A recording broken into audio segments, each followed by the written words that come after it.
hingga sejarah drama di Indonesia.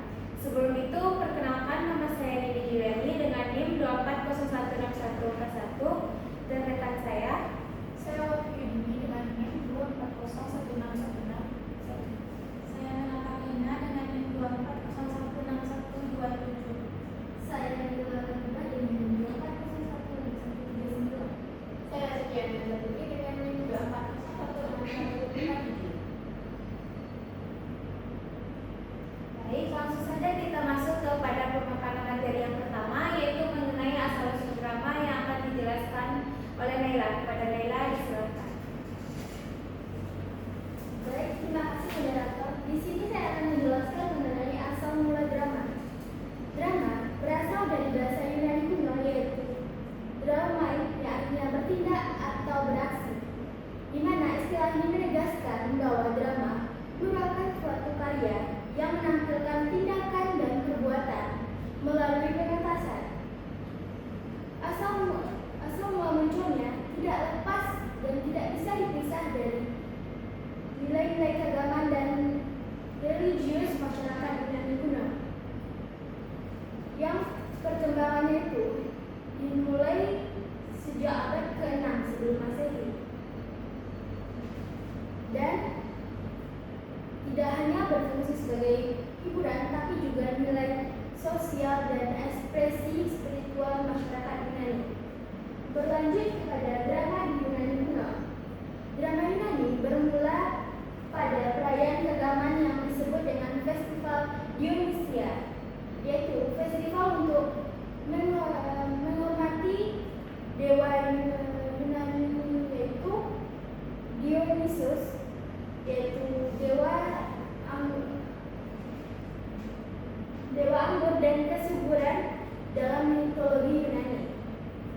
Nah, dalam festival ini masyarakat juga menyelenggarakan nyanyian paduan suara yang disebut dithyramb, yang ini berbentuk pujian untuk memuja dewa Dionysus tadi. Nah, pada 534 sebelum Masehi, ada seorang tokoh yang bernama Thespis memperkenalkan unsur dialog dan berinteraksi dengan paduan suara. Inovasi inilah yang menjadi tonggak pertama awal bentuk drama yang lebih terstruktur, dan kemudian perkembangan ini lahirlah dua bentuk, yaitu tragedi dan komedi. Lalu perkembangan misalnya yaitu perkembangan drama di Romawi, yaitu drama Romawi mengadaptasi drama dalam bentuk struktur drama Yunani kuno yang pada masa 250 sebelum Masehi, dengan tokoh yaitu Plautus dan Terence, yang dikenal sebagai tokoh yang mengadaptasi drama Yunani ke dalam konteks drama Romawi. Berbeda dengan drama Yunani yang lebih religius, drama Romawi sendiri lebih berorientasi pada hiburan massal. Tidak hanya teori mengenai festival Dionysia, teori lain yaitu pandangan dari Broket, yaitu drama berkembang melalui upacara-upacara religius primitif yang bertujuan untuk meminta pertolongan dari dewa, yang berbentuk nyanyian hime yang berkembang menjadi dialog yang lebih terstruktur. Proses evolusi ini yang dari keagamaan menjadi lebih terstruktur dan memiliki fungsi sosial dan ekspresi, menunjukkan bahwa pertunjukan itu sendiri telah menjadi seni mandiri. Sekian yang dapat saya sampaikan, saya kembalikan kepada moderator. Terima kasih kepada Naila. Jadi dapat kita simpulkan bahwa drama ini berasal dari kata draumi yang berarti bertindak. Drama ini lahir dari ritual keagamaan di Yunani kuno yang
konflik politik, dan ada juga komedi baru yang berisikan tentang cerita kehidupan sehari-hari.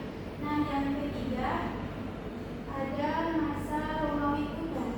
Setelah Yunani, perkembangan berlanjut ke Romawi. Namun, kualitasnya dianggap tidak setinggi Yunani, yang dimana pada masa Romawi ini drama bersifat lebih kehiburan dan sensasional. Demikian penjelasan dari saya. Saya kembalikan kepada moderator. Terima kasih.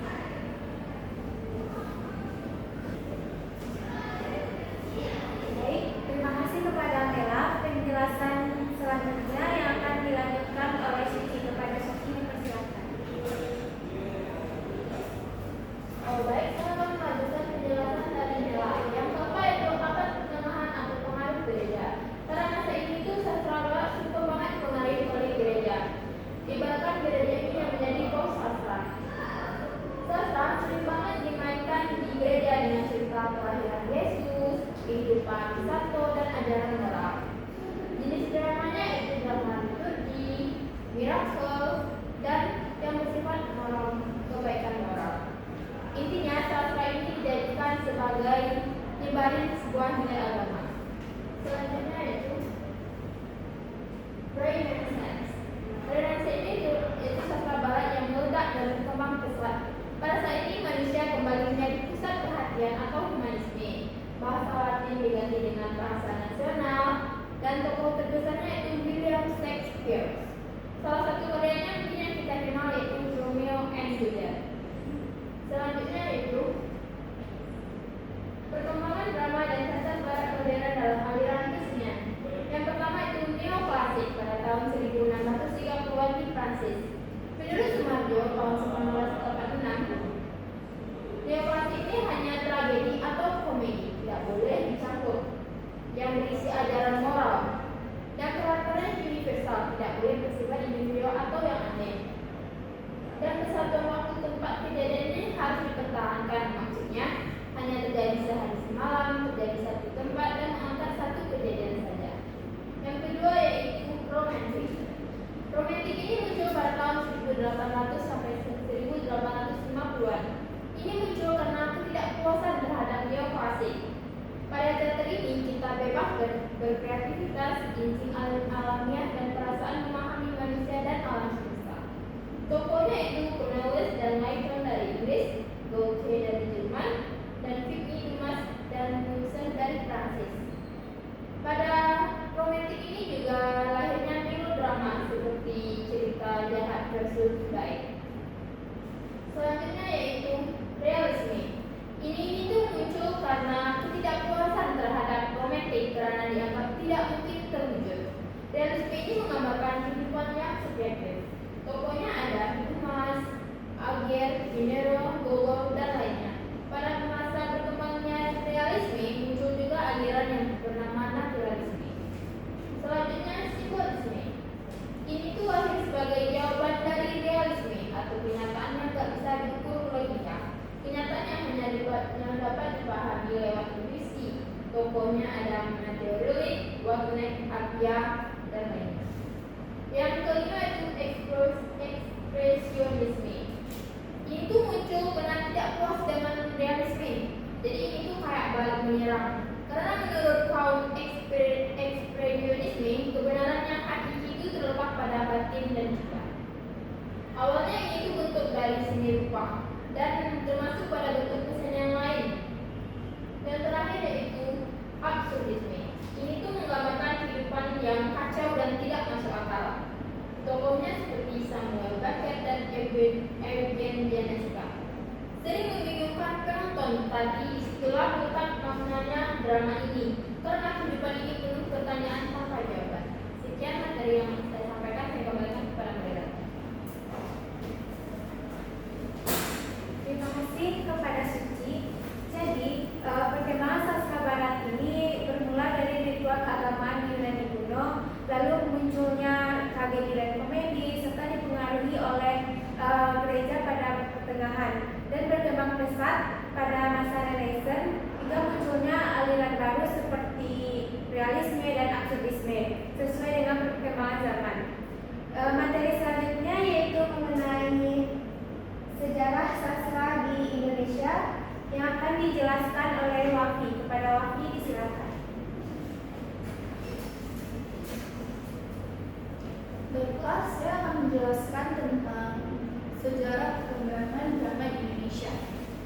Yang pertama, perkembangan tahap awal. Pada awalnya, drama di Indonesia berakar dari ritual keagamaan dan bersifat sakral, serta berkaitan dengan sistem kepercayaan masyarakat. Menurut Pemakaian 1981, teater tradisional memiliki beberapa ciri-ciri seperti yang pertama,